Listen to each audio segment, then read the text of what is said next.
नमो नमः. मी वॅस्ट्रो गायत्री ऋषी आपल्या सर्वांचं आपल्या या यूट्यूब चॅनलवरती सहर्ष स्वागत करते.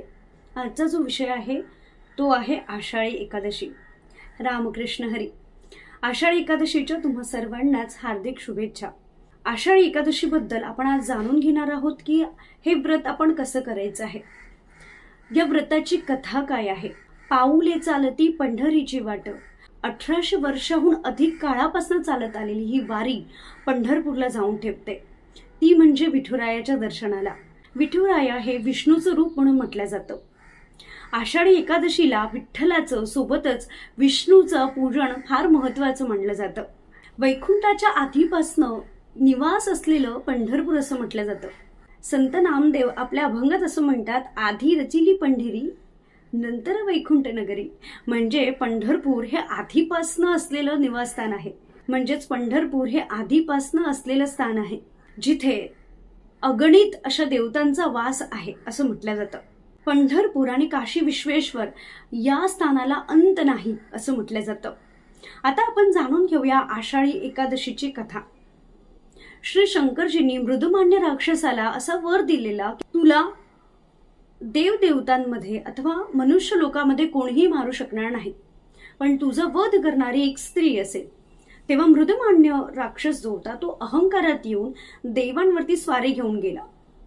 तिथे मोठं युद्ध घडून आलं. देवगण सगळे शंकरजीकडे आलेत, परंतु शंकरजींनीच वर दिला असल्या कारणाने ते काही करू शकले नाही. नंतर मात्र सर्व देवतांच्या श्वासातून एक देवी उत्पन्न झाली आणि तिने मृदुमान्य राक्षसाचा वध केला. गुहेमध्ये लपून असणारे राक्षस यांचा सुद्धा त्या दिवशी उपवास घडला. सर्व देवतांची स्नान झाले. या देवीचंच नाव म्हणजे एकादशी. असं म्हणतात या दिवशी विष्णूची आणि एकादशीची पूजन केले असल्यास पापापासून मुक्तता होते. सोबतच तुमच्या मनातली ज्या इच्छा असतील त्या पूर्णत्वास येतात. आता आपण जाणून घेऊयात की आषाढी एकादशीचं व्रत कसं करायचं. एखाद्याला जर एकादशी हे व्रत धारण करायचं असेल, वर्षभरातील एकादशा धारण करायच्या असतील, त्यांनी ह्या दिवशी सुरुवात करू शकतात.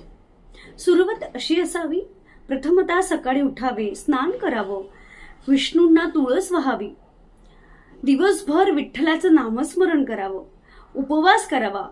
खरं पाहता या दिवशी निर्जल व्रत करणारे सुद्धा असतात, अथवा उपवासाचे जे खाद्यपदार्थ असतात ते तुम्ही खाऊन हा उपवास करू शकता. याच दिवशी रात्री तुम्हाला भजन कीर्तन करायचं आहे.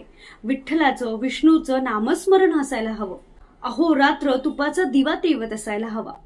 दुसऱ्या दिवशी वामन देवतेची पूजा करून तुम्ही हा उपवास सोडू शकता. हा उपवास मात्र दुपारी 12 नंतर सोडावा. वरण भात भाजी पोळी भगवंताला दाखवलेला नैवेद्य आपण तो ग्रहण करावा. अशा प्रकारे आषाढी एकादशीचं व्रत आणि ते सोडवायचे कसे हे आपण सविस्तर जाणून घेतलंय. तर हे आषाढी एकादशीचं व्रत आतापर्यंत तुम्ही केलं नसेल तर नक्की करायला सुरुवात करा. एकादशी हे व्रत अतिशय शुभ व्रतामध्ये मानलं गेलं आहे. तर नक्कीच या आषाढी एकादशीचे महत्त्व तुम्ही सुद्धा जाणून घ्या आणि हे आषाढी एकादशीचे व्रत नक्की करा. श्री स्वामी समर्थ.